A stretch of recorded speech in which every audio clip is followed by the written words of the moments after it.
They said blood is thicker than water. But what happens when the people who are supposed to love you the most become your worst enemies? I know. I lived it. My own sister lied to my parents, destroyed my relationships, and left me isolated for 5 long years. And yet, I was the one holding her life in my hands when fate finally brought her to me. If you've ever been underestimated, betrayed, or told you'd never make it, this story is for you. Hit that like button and subscribe, because what you're about to hear is a real-life tale of pain, resilience, and ultimate justice. I still remember the day I left my parents' house feeling like my heart had been shredded. It was a cold afternoon in 2019, and the sun barely pierced through the clouds outside my apartment window.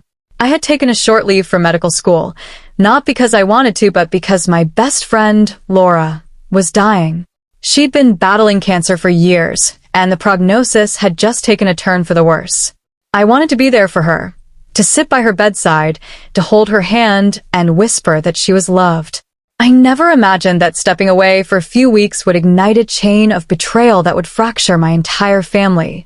Claudia, my younger sister by 3 years, had always been competitive, but in a subtle, almost invisible way. Growing up, it was never about me being smarter or better. It was about her making sure no one noticed. But that year, her jealousy turned toxic. While I was tending to my dying friend, she spun a story so poisonous that even our parents, people I had trusted more than anyone in the world, believed her without question. She's dropped out, Mom. She's wasting her potential. She doesn't care about anything, Claudia had told them. I didn't know about it at the time. I had no reason to suspect anything. I trusted my family. But when I returned, I realized something was off. Invitations to family gatherings stopped arriving. The calls went unanswered. And one afternoon, I discovered the truth the cruel way, through silence, absence, and the cold, judgmental looks of strangers pretending to be my parents. I confronted them. Why didn't you tell me you were upset? Did I do something wrong? Their answers were sharp, dismissive, and final. Vanessa, we trusted Claudia. We thought you weren't serious about your studies anymore. We're disappointed. Disappointed. That word felt like a knife slicing through my chest. The truth, what I had been doing all these years, the late nights studying, the sacrifices, the sweat, the blood, the countless surgeries I had assisted in during my residency, none of it mattered. In their eyes, I had failed. In Claudia's eyes, I was weak. The isolation that followed was unbearable. My graduation came and went. I walked across that stage alone. No parents cheering, no family photos, just me and the echoes of years of hard work. And later, my wedding, the day I had imagined as a celebration of love, not betrayal, was another scene of emptiness. They didn't attend.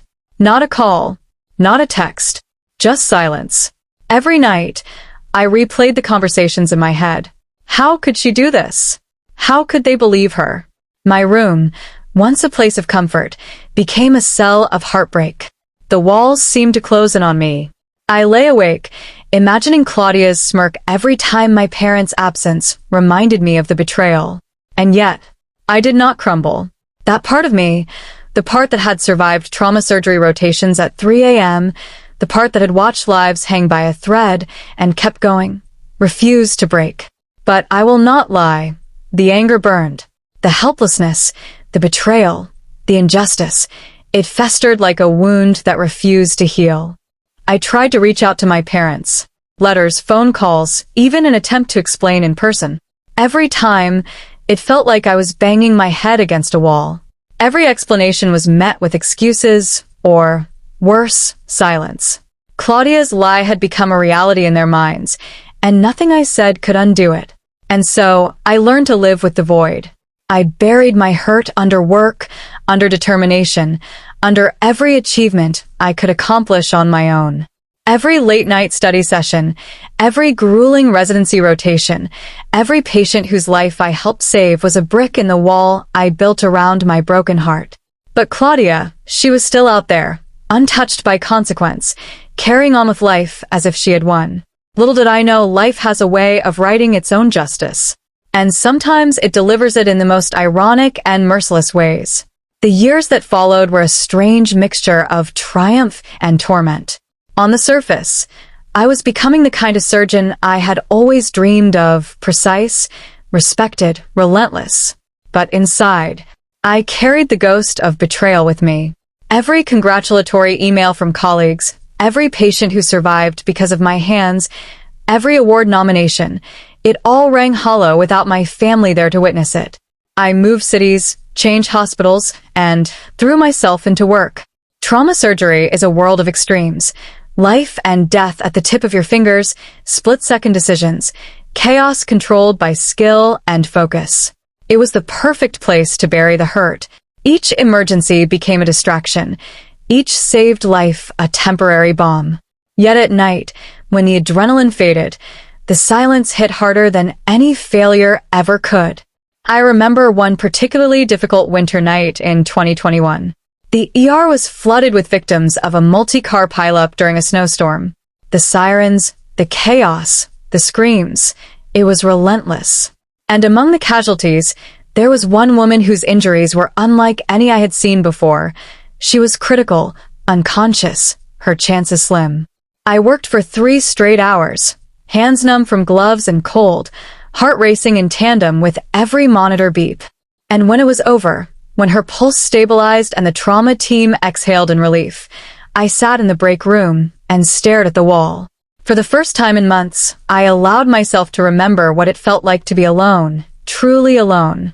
During those years, Claudia's shadow was always present. I would hear snippets from mutual acquaintances, her promotions, her relationships, her milestones, all amplified by a gnawing irritation that I refused to acknowledge publicly. Part of me wanted to confront her, to scream and demand why she had stolen 5 years of my life, but I knew that would have satisfied her hunger for drama. I didn't want to feed her ego. I wanted something far more potent. Vindication she couldn't anticipate. I began keeping meticulous records of my achievements. Each rotation, each life saved, every commendation, it was my silent ledger, my quiet revenge in the making. Every time I received praise from patients, their families, or peers, I scribbled notes in my journal. They believe in me. I am not the failure you painted me as. It became a ritual, a reaffirmation that my worth existed independently of their perceptions. And yet, the wounds of family rejection ran deep. I learned quickly that no amount of professional success could heal the ache of seeing someone you loved, the person you trusted to support you, turn into an antagonist in your life story. There were moments when I'd catch myself imagining confrontations that would never happen, nights when I'd wake up drenched in sweat after dreams of Claudia laughing at my absence at family gatherings. There was also a period of doubt, a dangerous one. Sometimes I wondered if I had been wrong. Maybe I had overreacted. Maybe, deep down, I had failed to communicate, failed to be good enough to deserve their attention. Those moments of self-doubt were short-lived, but brutal. They gnawed at the edges of my confidence, reminding me that betrayal is not just an external act. It can also live inside your mind, quietly eroding certainty. But I refused to break. Slowly, methodically, I rebuilt myself. Residency completed, I specialized further, rising through hospital ranks with a quiet determination that bordered on obsession. By 2023, I had become the chief trauma surgeon, a position of authority, recognition, and respect. My colleagues saw the calm in the storm, the surgeon whose hands could steady death itself. They didn't know the personal storms I'd weathered to reach that point. And then fate intervened. It was a rainy Tuesday afternoon. The ER was unusually calm, the kind of lull that makes every surgeon uneasy. And then the call came, a serious car accident on the highway, multiple casualties, one critically injured woman. My team scrambled as the ambulance screeched in. And when I walked into the trauma bay and caught sight of the patient, it was Claudia. Time stopped. My pulse thudded violently in my ears. Her face, pale and battered, the broken glass glinting around her, the smell of antiseptic mixed with gasoline. She looked like a war zone of her own making. And there I was, assigned to save her life. I could have refused. I could have walked away. I could have let someone else take the lead. But I didn't. Because no matter the personal history, no matter the years of betrayal, I was still a doctor first. The code of ethics, the training, the very essence of who I had become demanded that I act. The surgery was grueling. 3 hours of precision, tension so thick it could have been sliced with a scalpel. Every movement required focus. Every decision carried life or death consequences. And all the while, Claudia was unconscious, unaware of the irony, unaware that the sister she had tried to destroy was now the one keeping her alive. As I scrubbed out afterward, hands shaking, I felt a surge of conflicting emotions, rage, satisfaction, sorrow, and an almost unbearable thrill. For the first time in years, I realized that the scales of justice had a strange way of balancing themselves. My mind raced. She thought she won. She thought I was gone. And now she depends on me for her life. When Claudia finally regained consciousness, the first thing she saw was me standing at the foot of her bed. No anger, no joy, just the cold, professional calm of a surgeon who had done everything possible to save a patient. And somewhere deep down, I think she realized that the world she had tried to control was no longer hers to manipulate. But the reckoning was only beginning. The family, oblivious to what had transpired, remained blissfully unaware that the person they had written off had just performed a near miracle. It would take more than a hospital recovery for the truth to emerge. And when it did, the fallout would be devastating. The next few days passed like a slow, tense countdown. Claudia remained in the ICU, recovering, fragile, her body healing while her mind began to stir with the faintest awareness of what had happened. And I watched. I watched every small flicker of consciousness, every blink, every labored breath. But my focus wasn't on anger anymore. It was on strategy. Not revenge in the petty sense, but truth laid bare, undeniable, unavoidable. I needed the family to see what they had ignored for 5 long years. I needed them to face the reality they had dismissed. It started with Aunt Ruth. She had always been quietly observant, a voice of reason buried under years of family dynamics. I invited her to the hospital under the guise of checking on Claudia, and when she saw me in the operating room scrubs, the nameplate outside my office gleaming in the hospital light, she paused. Just a flicker, a spark of recognition, but it was enough. "Vanessa, Chief of Trauma Surgery?" she asked softly. I nodded. Calm, professional, unshakable. Together, we began to assemble the evidence. Diplomas, residency evaluations, letters of recommendation, awards, patient commendations, every recognition I had earned meticulously logged over the years. We didn't need to embellish or exaggerate. Facts were more devastating than anything else. Then came the family visit. My parents, still blind to the reality, arrived expecting to see a fragile, recovering patient. They found Claudia in her hospital bed, and me, standing poised, confident, a force of calm and authority. Their eyes first went to Claudia, relief mixing with concern, but then they caught the edge of the plaque outside the office, the letters shining clearly. Vanessa Marlowe, Chief of Trauma Surgery. Silence fell like a heavy curtain. Aunt Ruth began speaking, presenting every document, every letter, every record of my accomplishments. Step by step, fact by fact, the narrative of the last 5 years unraveled before them. Claudia tried to intervene. She stammered, tried to fabricate excuses, tried to spin the story back in her favor. But there was no room left to maneuver. The truth was sharp, precise, and unavoidable. I was jealous, she admitted finally, her voice trembling. I lied because I couldn't stand seeing her succeed. I was wrong. For the first time, I saw her powerless. The years of manipulation, the lies, the cruelty, stripped away, leaving only guilt and the bitter taste of exposure. My parents were stunned, speechless.